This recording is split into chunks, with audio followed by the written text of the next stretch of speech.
Hello everyone, তো নিয়ে চলে আসলাম সরস্বতী পুজোর একটা ছোট্ট ব্লগ।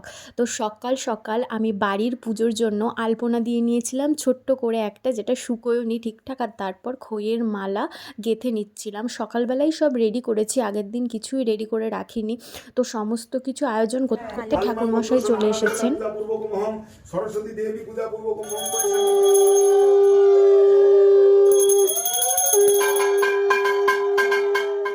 বাড়ির পুজো শেষ করে আমি চলে গেছি স্কুলে। আর স্কুলে দেখো সব ছোট ছোট কচি কাচারা কি সুন্দর হলুদ শাড়ি পরে এসেছে, আর আমি এখানে নৈবেদ্যটা সাজিয়ে নিচ্ছিলাম।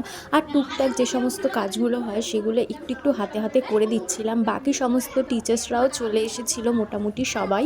আর বাচ্চাদের কি সুন্দর লাগছিল, তাই না?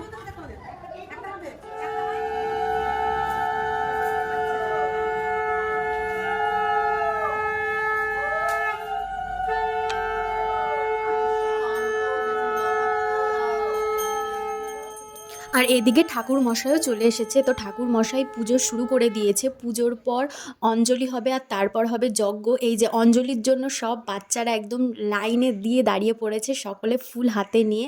আর এই যে অঞ্জলির পর এখন যজ্ঞ শুরু হয়ে গেছে। তো এভাবেই সরস্বতী পুজোটা কাটালাম। চারপাশে দেখো কি সুন্দর করে সাজানো হয়েছে, আলপনা দেওয়া হয়েছে, আর যজ্ঞের শেষে আমরা সকলে যজ্ঞের ফোঁটাটা দিয়ে নিলাম। আর তারপর এখানে এখন প্রসাদ বিতরণ করা চলছে। তো সকলে মিলে, সকল টিচার্সরা মিলে আমরা প্রসাদ ভাগ করছিলাম সকল বাচ্চাদের আর গার্জিয়ানদের দেওয়ার জন্য। এছাড়াও আমরা নিজেরাও খুব সুন্দর প্রসাদ খেয়েছি। আর আমাদের একজন টিচার আমাদের জন্য স্পেশালি তার বাড়ির খিচুড়ি ভোগ নিয়ে এসেছিল। এটা ছিল একদম অমৃতের মতো স্বাদ। আর তারপর স্কুলে কিছু ফটো ক্লিক করে সমস্ত টিচার্সদের টাটা বলে আমরা বেরিয়ে পড়েছি। এখন বাড়ির দিকে যাব। আর এই রাস্তায় একটা কি সুন্দর ছোট্ট প্যান্ডেল পড়েছে, কি ভালো লাগছে দেখতে। তো এখানে কটা ফটো তুললাম।